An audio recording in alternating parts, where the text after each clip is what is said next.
Leamos en Juan 8, verso 31. Dice así la palabra del Señor. Dijo entonces Jesús a los judíos que habían creído en él: si vosotros permaneciereis en mi palabra, seréis verdaderamente mis discípulos, y conoceréis la verdad, y la verdad os hará libre. Le respondieron: linaje de Abraham somos, y jamás hemos sido esclavos de nadie. ¿Cómo dices tú, seréis libres? Jesús le respondió: de cierto os digo, que todo aquel que hace pecado es esclavo del pecado, y el esclavo no queda en la casa para siempre, el Hijo sí queda para siempre. Así que si el Hijo os libertare, seréis verdaderamente libres. Sé que sois descendientes de Abraham, pero procuráis matarme, porque mi palabra no haya cabida en vosotros. Yo hablo lo que he visto cerca del Padre, y vosotros hacéis lo que habéis oído cerca de vuestro Padre. Respondieron y le dijeron: nuestro padre es Abraham. Jesús les dijo: si fuereis hijos de Abraham, las obras de Abraham haríais, pero ahora procuráis matarme a mí, hombre que os he hablado la verdad, la cual he oído de Dios. No hizo esto Abraham. Vosotros hacéis las obras de vuestro padre. Entonces le dijeron: nosotros no somos nacidos de fornicación, un padre tenemos que es Dios.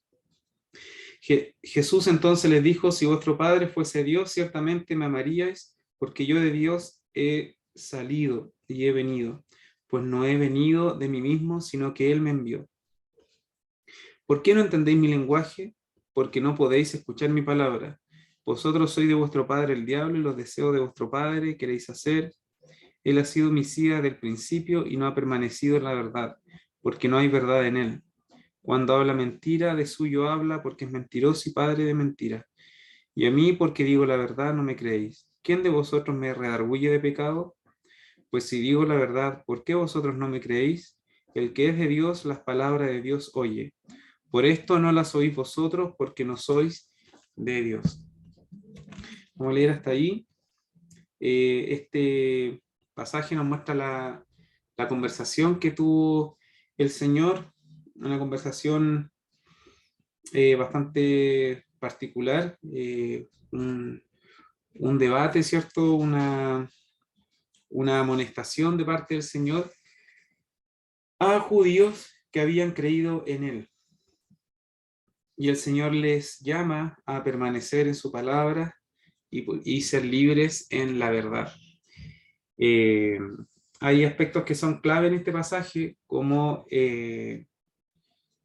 la relación con el linaje de Abraham.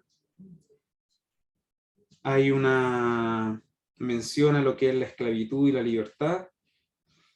Hay una descripción del carácter y la naturaleza del enemigo, que es Satanás, ¿cierto? Y también hay una incapacidad que tienen estos judíos, a pesar de que habían creído, en el sentido que a lo mejor la habían recibido, habían simpatizado, pero el Señor revela las intenciones de su corazón, de sus corazones, que era una intención homicida. Ellos querían matarle, ellos le aborrecían en sus corazones, y estaban llenos de engaño, al igual que el enemigo de las almas, ¿cierto? Al igual que Satanás, ellos estaban llenos de engaño, y el Señor les reprende por esto. Hay una importancia que aquí tiene la verdad. Entonces, dice el versículo 31, si permaneciereis en mi palabra, seréis verdaderamente mis discípulos y conoceréis la verdad, y la verdad os hará libres. Aquellos que permanecen en el Señor, es decir, que están arraigados en Él, como los pámpanos están arraigados en la vid, aquellos son libres, aquellos son los que conocen la verdad, aquellos conocen verdaderamente al Señor, y por lo tanto ellos son conocedores de la verdad, y al mismo tiempo son libertados por esa verdad. El que está en engaño es esclavo del engaño. El que está engañado por el enemigo, engañado por la carne y por el pecado, no está en la verdad y por lo tanto es esclavo de esa situación, es esclavo de esa condición. En cuanto al linaje de Abraham, todos ellos afirman ser descendientes de Abraham y de manera curiosa, ¿cierto?, niegan el haber sido esclavos de alguien en algún momento. Eso es interesante porque el pueblo de Israel fue esclavo tantas veces de distintos pueblos, ¿cierto?, que eran más poderosos que ellos, por los cuales fueron subyugados, fueron esclavizados, pero ellos lo niegan también. El Señor les ofrece libertad. Ellos tienen que reconocer que a pesar de ser descendientes de Abraham, que eso en cuanto a la carne no les sirve de mucho, solamente es algo que podrían presumir en la carne, pero espiritualmente ellos son esclavos, por un lado, y por otro lado no son legítimos o auténticos descendientes de Abraham. No son linaje de Abraham según la fe, pueden ser linaje de Abraham según la carne, según un aspecto biológico, pero estos judíos no son descendientes de Abraham según un linaje de fe, un linaje espiritual. No es que uno pueda heredar la fe o un linaje espiritual de otro, sino que ellos no se parecen en nada a Abraham. El Señor les dice en el 39 que si fuese hijo de Abraham, las obras de Abraham haríais. Porque existe una relación entre el hijo y el padre. El hijo hace las obras del padre, hay una semejanza. El hijo actúa como actúan los padres, como actúa el padre o los padres, ¿cierto? El hijo habla el idioma que hablan sus padres. El hijo se comporta y tiene una formación, sobre todo en estos tiempos, en el contexto bíblico, muy cercana a la formación y al carácter de sus padres. Por lo tanto, el carácter del hijo revela cómo son sus padres también. Y acá el Señor les dice, ustedes no son hijos de Abraham, ustedes si fuesen hijos de Abraham serían como Abraham, creerían como Abraham, harían las obras que hacía Abraham.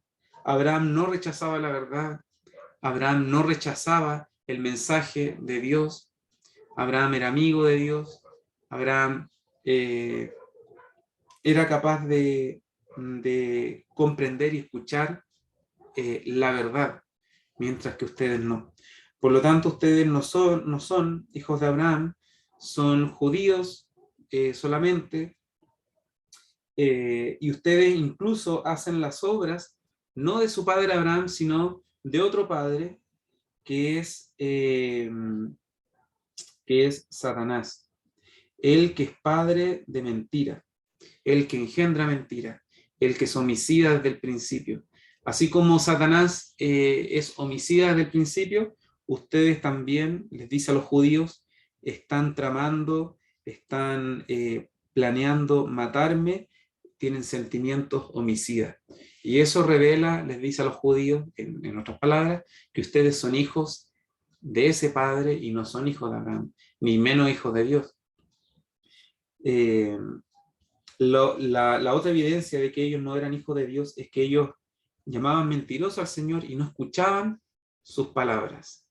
No escuchaban sus palabras. Pero a pesar de esto, voy a tomar el concepto de la verdad. ¿Bien? ¿Qué significa la verdad? Y aquí hay varias cosas que nos pueden llevar a entender el sentido o el significado de la verdad, al menos en el contexto del Evangelio de Juan y de las cartas de Juan. Por ejemplo, dice el verso 32, dice, y conoceréis la verdad. Esto nos dice algo de manera muy sencilla. Uno si solamente lee eso, uno se da cuenta de que la verdad debe ser conocida. ¿Bien? En primer lugar, la verdad debe ser conocida. Uno accede a la verdad mediante el conocimiento. ¿Ya?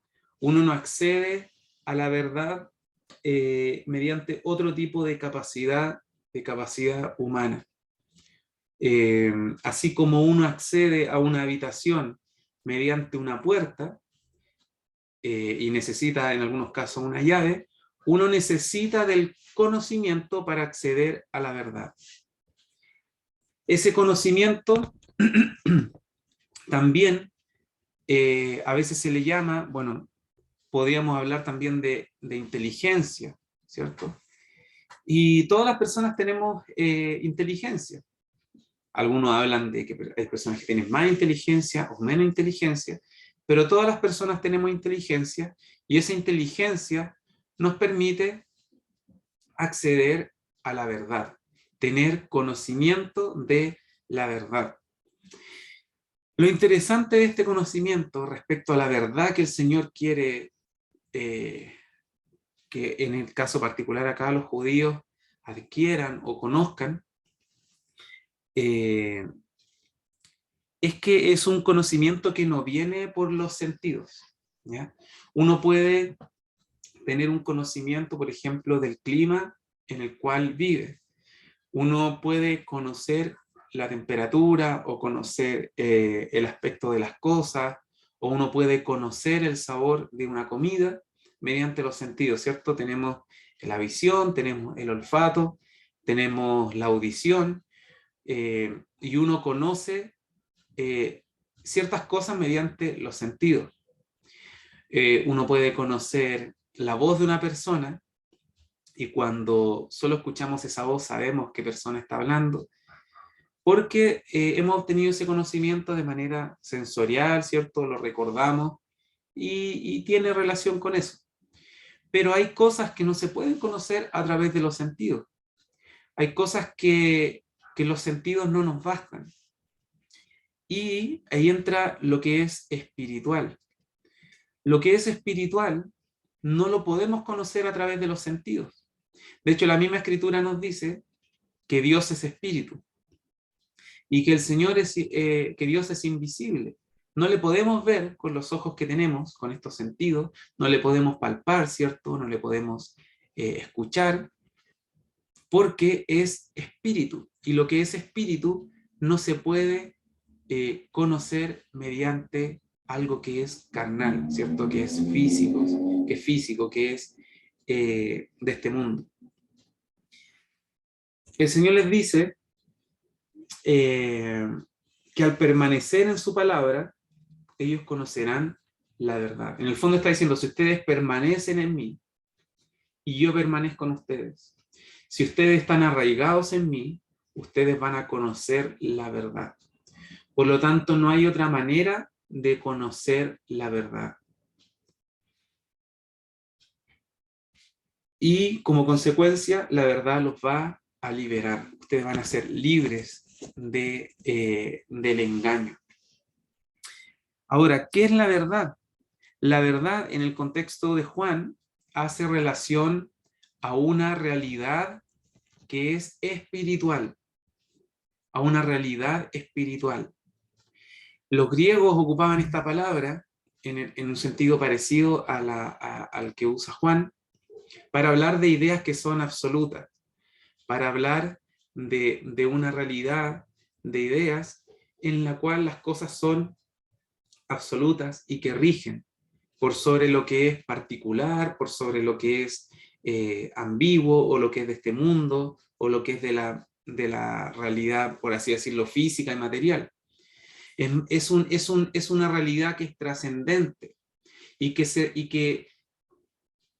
es espiritual, que está en la realidad espiritual o en los lugares, como dice la Escritura, celestiales. El hombre natural no puede acceder a eso.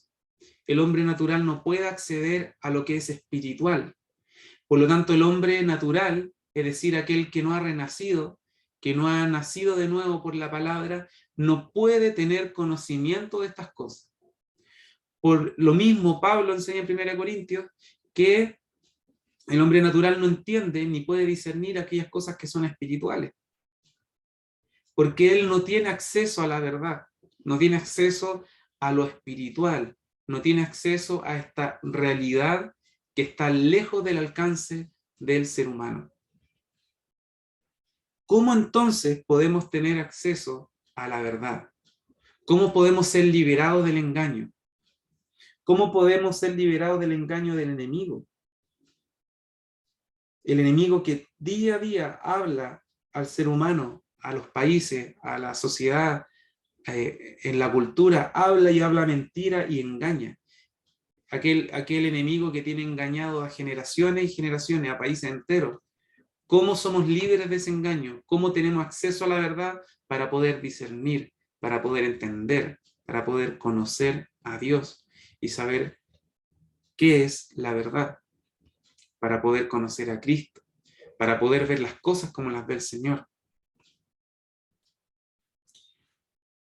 Es por eso que el Señor Jesucristo vino a este mundo. En Juan nos dice, Juan 1,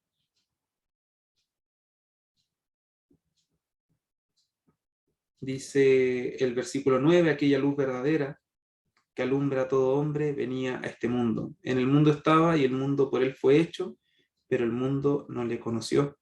A lo suyo vino y los suyos no le recibieron. Mas a todos los que le recibieron, a los que creen en su nombre, le dio potestad de ser hechos hijos de Dios. Y el verso 14 dice, y aquel verbo que estaba desde el principio fue hecho carne y habitó entre nosotros y vimos su gloria, gloria como el unigénito del Padre, lleno de gracia y de verdad. Hay alguien que vino a este mundo y que fue lleno de gracia.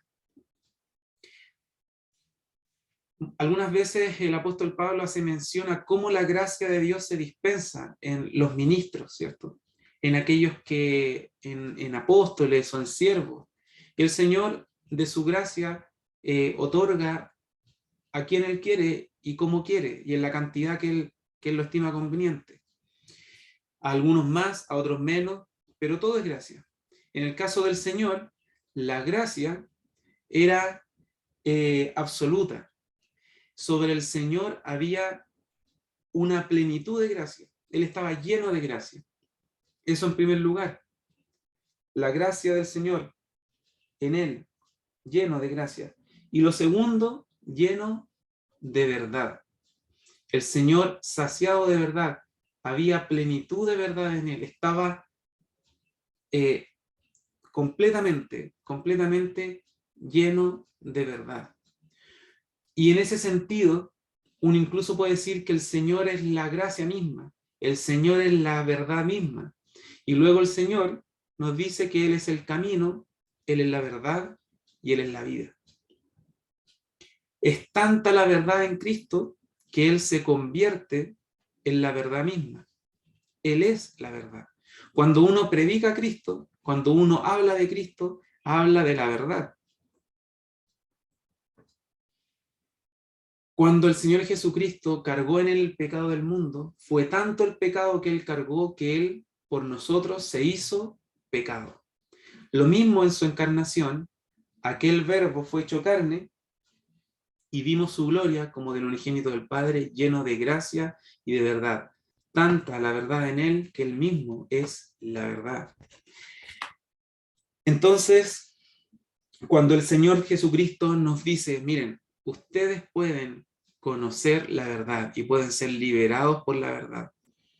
Él nos dice, solamente en mí eso va a ocurrir. El que quiera conocer la verdad, el que quiera ser libre del engaño de este mundo, del engaño de Satanás, el que quiera ser libre del engaño del pecado, solamente lo puede ser en mí. Solamente yo puedo abrir los ojos de los ciegos. Solamente yo puedo quitar el velo, ¿cierto? Que nos impide ver la realidad, que nos impide contemplar la verdad. Solamente Cristo es la verdad. Y en ese sentido, el mérito es absoluto del Señor, porque nosotros no podíamos acceder a eso. Nosotros no podíamos tener acceso a Cristo, no podíamos tener acceso a la verdad. Fue necesario que que el Padre enviara a su Hijo a este mundo, que el Verbo fuese encarnado para que pudiésemos tener acceso a la verdad. No había otra manera, no había otra forma de conocer la verdad si Cristo no hubiese venido a este mundo. Y aquel que es testigo de Dios, aquel que es testigo del Padre en este mundo, como lo fue el Señor, Él dando testimonio de la verdad. Y el apóstol Juan dice que pudieron tocar a ese verbo, ¿cierto? Pudieron escuchar sus palabras, pudieron tocarle, pudieron contemplar su gloria, pudieron ser ellos testigos de la verdad. Y al mismo tiempo aquellos que son testigos de la verdad, que la presenciaron, pueden también anunciar a otros y testificar de la verdad. Leamos en Juan 18, 37. Dice Juan 18, 37, estaba el Señor con Pilato. Pilato dice, ¿luego eres tú rey? Respondió Jesús, tú dices que yo soy rey. Yo para esto he nacido y para esto he venido al mundo, para dar testimonio a la verdad. Todo aquel que es de la verdad oye mi voz. Le dijo Pilato, ¿qué es la verdad? El Señor le revela a Pilato el propósito, si se pudiese resumir el propósito de la venida del Señor a este mundo, de su encarnación, el Señor se lo resume en lo siguiente: yo para esto he venido al mundo, para esto he nacido, y para esto he venido al mundo, para dar testimonio a la verdad, para ser yo el testigo de la verdad, aquel que habita en la verdad, aquel que estaba en la gloria con el Padre, aquel que es Dios mismo. Solo Él puede venir a este mundo y Él ser el testigo de la verdad. Él decir, miren, este es el mensaje que yo tengo para ustedes. Este es el mensaje de vida. En este mensaje ustedes pueden ser libres. En este mensaje ustedes pueden tener perdón de pecados y ser redimidos. Porque Él es la verdad. Y Él vino a este mundo a dar testimonio a la verdad. Y en ese momento Pilato se pregunta y le pregunta al Señor, ¿qué es la verdad? Y la respuesta de Pilato estaba frente a sus ojos. El Señor es la verdad. Pilato tenía frente a sus ojos al Señor. ¿Por qué el Señor no le responde? Porque la respuesta estaba allí frente a él. El Señor es la verdad. Y cuando hubo dicho esto, salió otra vez a los judíos y les dijo, yo no hallo en él ningún delito. El Señor es la verdad. Hay un deseo también del Señor para con nosotros. En el verso 17 del capítulo 17, dice, santifícalos en tu verdad, tu palabra es verdad. Santifícalos en tu verdad, tu palabra es verdad. Para aquellos que ya han conocido la verdad, para aquellos que ya han conocido al Señor, para aquellos que están arraigados en Él, tenemos una garantía y una tremenda bendición de primero estar en la verdad. Podemos decir que no vivimos bajo un engaño. No estamos siendo engañados por una secta, no estamos siendo engañados por una falsa doctrina. No vivimos de manera casi indigna. Hay algo que no es natural en el engaño, en mentir. Cuando uno miente a una persona, o cuando alguien es engañado, o cuando alguien no conoce la verdad, se le priva de algo que es casi humano, que es absolutamente humano y que tiene que ver con la capacidad natural de cada persona de, mediante su entendimiento, conocer la verdad.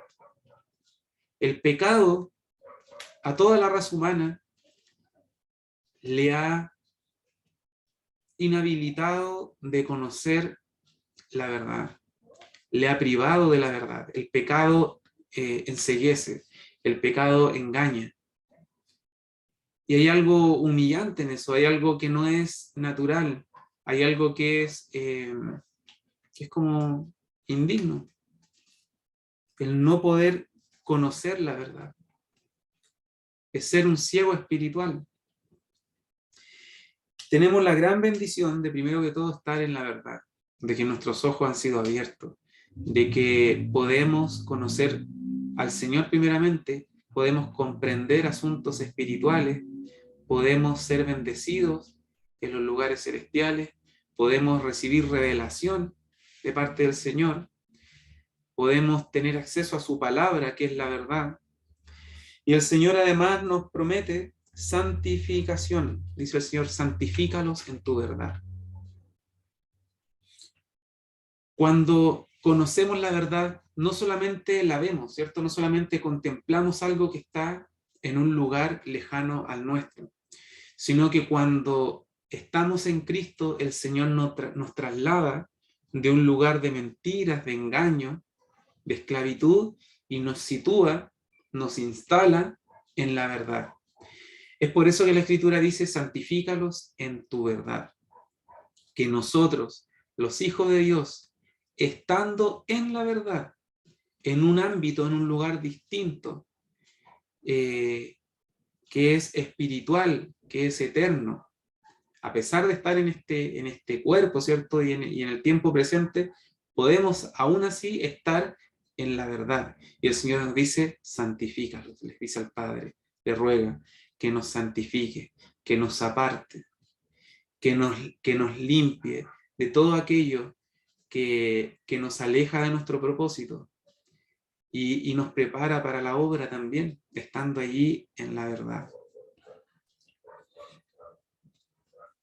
Hay otros pasajes que hacen una alusión también al conocimiento de la verdad. Hay dos menciones, una en 2 de Timoteo 3, acerca de personas que engañan a los hijos de Dios, 2 de Timoteo 3, 6. Dice, porque estos son los que se meten en las casas y llevan cautivas a las mujercillas cargadas de pecado, arrastradas por diversas concupiscencias. Estas siempre están aprendiendo y nunca pueden llegar al conocimiento de la verdad. Hablando del engaño que producirán en la iglesia algunos que enseñarán doctrinas, van a usar el conocimiento para seducir, y siempre estarán aprendiendo, pero nunca llegarán al conocimiento de la verdad. Es importante el darnos cuenta de la bendición de conocer la verdad. Y al mismo tiempo, aquel que no conoce al Señor, preguntarse, ¿estoy yo en la verdad? O aquel que piensa que es creyente, o aquel que dice ser creyente, siempre es bueno preguntarse, ¿estoy en la verdad? ¿Estoy en Cristo? ¿O estoy en un engaño? Hay algo importante acerca de la verdad. El Señor en el Antiguo Testamento nos deja varias expresiones, algunas en Proverbios, otras en Salmos, cuando habla de la misericordia y la verdad, como dos cosas que están como relacionadas. Hay como hay una dupla, esta dupla de conceptos, la misericordia y la verdad. La misericordia y la verdad. Así como a veces se habla de gracia y paz, y se emparejan ciertos conceptos, en el Antiguo Testamento hay una relación entre la misericordia y la verdad. Porque uno podría pensar en una misericordia más o menos fácil, ¿cierto? Hacer misericordia sin conocimiento de la verdad hacer misericordia sin una base, hacer misericordia sin tener una doctrina, una enseñanza. La pura misericordia incluso pierde sentido. Antes de la misericordia tiene que estar la verdad. Porque, por ejemplo, la verdad es que Dios es espíritu. Y el que no ha nacido de nuevo no puede conocer al Señor. Esa es la verdad. La verdad es que aquel que no ha nacido del espíritu no puede conocer a Dios que es espíritu, ni puede tener vida eterna. Luego hay misericordia, porque estando esa verdad, ¿cierto?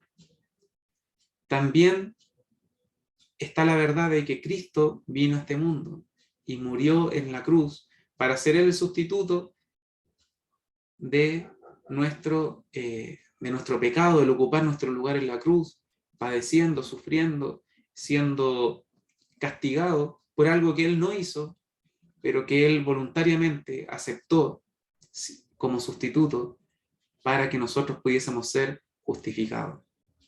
Hay verdad y hay misericordia. Hay una verdad que no se puede relativizar. Y hay una misericordia también. Hay algo que el Señor ha manifestado, que ha expresado, que realmente hizo y que no se puede tampoco relativizar. Es importante la misericordia, pero misericordia sin verdad pierde sentido.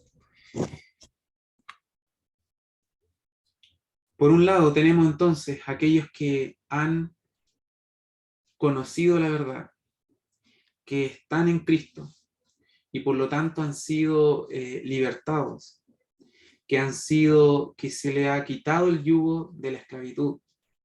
Ya no son ciegos, sino que ahora conocen al Señor, están en los lugares espirituales, ¿cierto? Sentados juntamente con Cristo en los lugares espirituales. No solamente conocen la verdad o la contemplan, sino que están en ella. Y por otro lado tenemos a aquellos que están en el engaño, que no conocen la verdad, que no están en Cristo. Aquellos que siguen esclavizados por el pecado, que siguen limitados por los efectos del pecado. Es necesario entonces acudir al Señor. El Señor tiene el poder para revelarse, así como Él se encarnó y Él fue la verdad en este mundo, caminando, andando, para acercarse a los hombres, para acercarse a las mujeres. Así como Él se acercó a nosotros, Él también para ti, para quien no conozca al Señor, Él puede revelarse y Él puede quitar la venda de los ojos, Él puede correr el velo, Él puede sanar a los ciegos espirituales y puede mostrarles la verdad. Y la verdad que es algo maravilloso. La verdad es que Cristo les ama y ama de tal manera, como dice la Escritura, que murió en una cruz. Y que nuestro pecado sin Cristo tiene una gravedad tal que nos aleja eternamente de Dios. Es algo vergonzoso, nuestro pecado. Es algo repulsivo. Si pudiésemos por un segundo contemplar la verdad y la gravedad de nuestro pecado, sería algo desesperante, sería algo terrible, porque nuestro pecado es grave, es tremendo delante del Señor. Si pudieses por un segundo contemplar o tener acceso a la verdad de la santidad de Dios, por ejemplo, también sería algo tremendo. ¿Cuántos hombres temblaron y temieron en la presencia del Señor? Porque uno, ignorando tales cosas, puede andar muy tranquilo y muy despreocupado por la vida, y, y no valorar esto, y hasta negarlo, pero el momento en que Dios se muestra, y muestra las cosas tal como son, en la realidad, eso es tremendo. Pero no hay solamente un temor, no hay solamente un temblor, no hay solamente algo terrible en su presencia, sino que al mismo tiempo el Señor se revela mostrándonos su misericordia. Y su misericordia de Él allí, clavado en la cruz, muriendo por nuestros pecados. Eso también es verdad. Y eso también es misericordia. El Señor murió por nuestros pecados, para que los que estamos arraigados en Él, permanecemos en Él como el pámpano en la vid, seamos verdaderamente libres, libres. No basta tener una libertad o una autonomía en cuanto a ciudadanos, a seres humanos, sino que el Señor nos quiere hacer verdaderamente libres. Y ocupa la palabra verdaderamente porque en nuestra realidad, ¿cierto? En esta especie de mito en que es sumido toda persona sin Cristo, pareciera ser libre. Pero el Señor dice, verdaderamente no eres libre. Por lo tanto, si estás en mí, si estás en mi palabra, ahí sí, eres verdaderamente libre. Libre en verdad. Libre en la verdad. Así como los judíos pensaban ser libres, ellos no eran verdaderamente libres. ¿Y cuántas cosas afirmamos nosotros acerca de nuestras vidas que en verdad no lo son? Por ejemplo, el ser humano puede afirmar delante del Señor ser bueno, puede afirmar justicia, y el Señor dice, no, en la verdad o en verdad, no. En el engaño sí, en tu engaño, a tus ojos a lo mejor sí, tú eres bueno, sí eres libre, pero en cuanto a la verdad, a la realidad, cuando es despejado el engaño, cuando es despejada la mentira, se revela lo que es. Y la realidad es que sin Cristo no somos libres, sin Cristo no hay salvación, sin Cristo estamos en tinieblas. Vamos a dejar hasta aquí este mensaje y vamos a orar.